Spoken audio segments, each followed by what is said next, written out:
Hi guys, welcome back to my video. तो आज हम एक नए टॉपिक के ऊपर डिस्कस करने वाले हैं। इस वीडियो का टाइटल है let's talk about finance career reality. मतलब जो आपको बहुत कुछ जगह से सुनने को मिलता है कि CFA लेवल 1 के बाद 40-50,000 की जॉब लग सकती है। ये पॉसिबल तो है, लेकिन मोस्ट ऑफ द स्टूडेंट्स के लिए पॉसिबल नहीं है।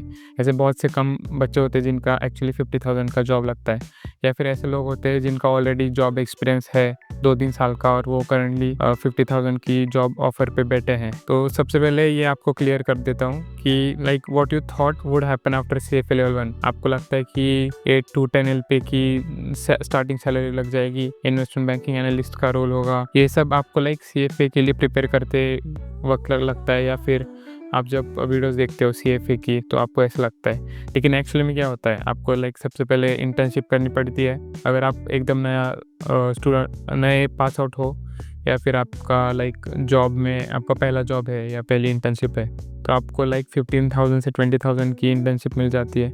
कुछ लोगों को तो इतनी भी नहीं मिलती, उनको 5,000 to 10,000 के आसपास इंटर्नशिप करनी पड़ती है, और बहुत एंट्री लेवल पोजीशन होती है, और वर्किंग टाइम बहुत होता है, 9 to 6 वर्क टाइम बहुत ज़्यादा होता है। तो आपको सबसे पहले ये याद रखना है, जब आप CFA लेवल 1 क्लियर करोगे तो this is just a starting point, it's not complete certification. आपने जस्ट CFA लेवल 1 क्लियर किया है, और आपको अभी तक CFA चार्टर लेना है। उसके लिए आपको और 2 साल से ज़्यादा भी लग सकता है। तो सबसे पहले employers will value it, but you are still learning.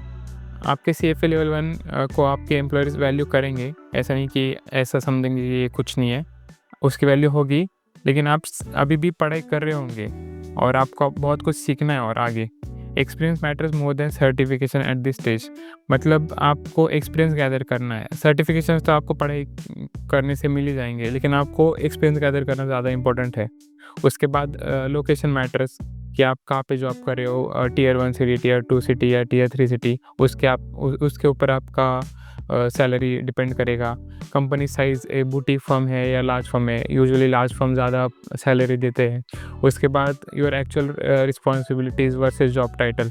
कुछ लोगों को जॉब टाइटल बहुत अच्छा होता है, लेकिन एक्चुअली जॉब में बहुत काम कैसे चल रहा होता है, क्या काम कर रहे होते हैं, उनको खुद पता नहीं होता। Many CFA level 1 candidates start between 4 to 7 LPA if experience of 1 year। मतलब अगर आपके पास 1 साल का एक्सपीरियंस है या उससे थोड़ा बहुत ज़्यादा है, तो आप 4 to 7 LPA एक्सपेक्ट कर सकते हो। और उसके बाद 4-5, अगर 2 साल से ज़्यादा है तो 4-5-6 LPA ऐसा एक्सपेक्ट कर सकते हो। 6 LPA तो मुश्किल ही है, लेकिन 2-3 साल के बाद आप एक्सपेक्ट कर सकते हो। तो सबसे पहले आप CFA लेवल 1 क्लियर करने के बाद पॉजिटिव पॉइंट्स क्या होता है। Foot in the door of finance industry. आपको फाइनेंस इंडस्ट्री में आपको एंट्री मिल जाती है, आपको एंट्री लेवल जॉब मिल जाते हैं। उसके बाद आपका सेकंड पॉइंट है कि आपको रिलेवेंट जॉब एक्सपीरियंस मिल जाता है। 1-2 साल का आपको एटलीस्ट जॉब करने के लिए तो मिल जाता है, 1-2 साल आपको एक्सपीरियंस हो जाता है। उसके बाद नेटवर्किंग आप कर सकते हो। जब CFA लेवल 1 क्लियर करते हो तो बहुत सारे लोग आपको पहचानने लगते हैं। आप बहुत जगह पे इंटरव्यू देते हो तो लोग आपको पहचानने लगते हैं।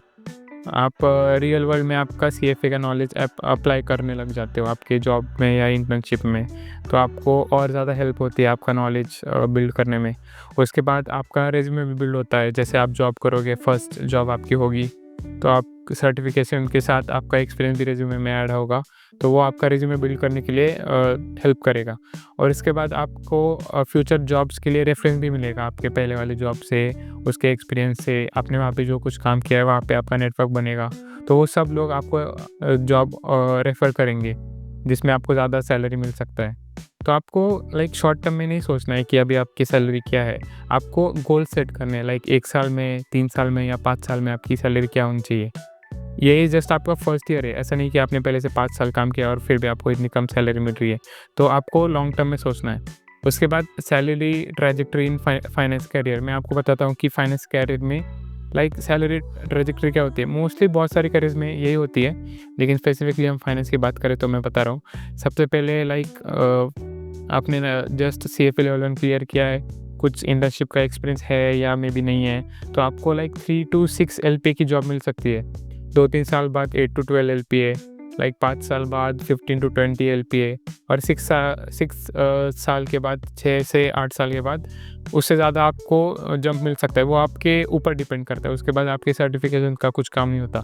उसके बाद आपका एक्सपीरियंस और स्किल सेट मैटर करता है। 6 साल के बाद जो आपको सैलरी हाइक मिलेगी आपके एक्सपीरियंस पे और आपके स्किल सेट पे मिलेगी, आपके सर्टिफिकेशंस पे नहीं मिलेगी।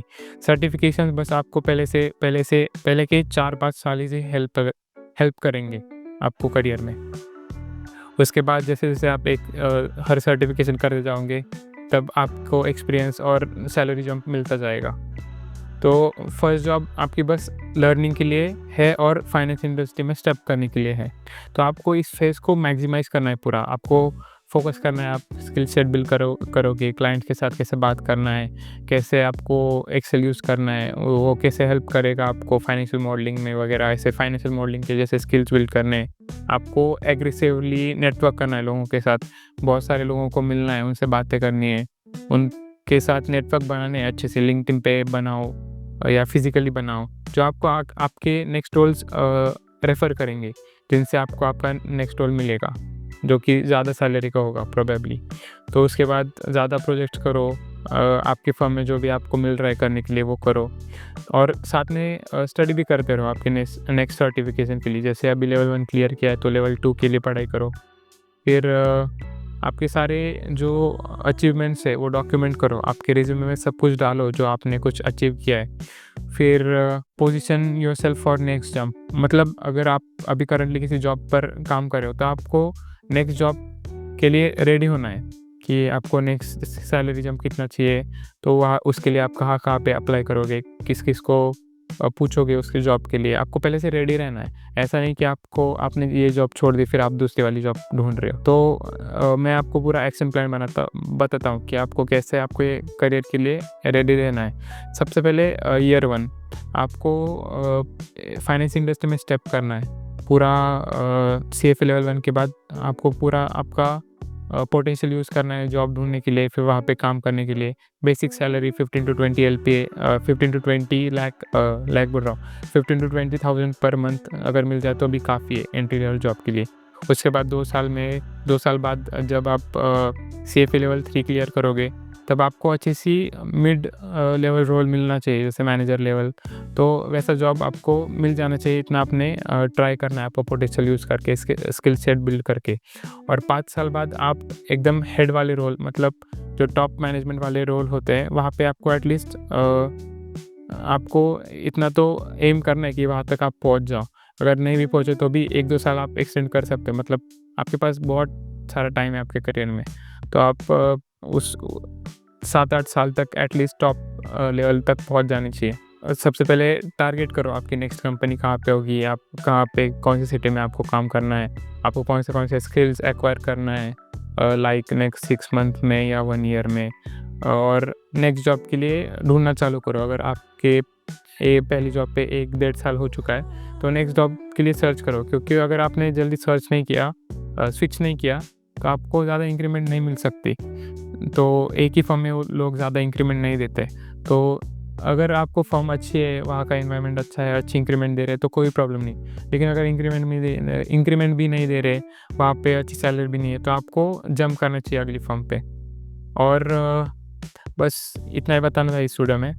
तो अगर आपको और कुछ क्वेश्चन है पैकेज के बारे में, CFA लेवल 1 के बारे में या पढ़ाई के बारे में, तो मुझे आप लिंक्डइन पे मैसेज कर सकते हो, मैं आपको वहाँ पे रिप्लाई दे दूँगा। और अगर आपने अभी जस्ट CFA लेवल 1 क्लियर किया है तो कॉन्ग्रेचुलेशंस। एंड अगर आप पढ़ाई कर रहे हो लेवल 1 के लिए तो all the best for your exams and keep studying. Bye bye.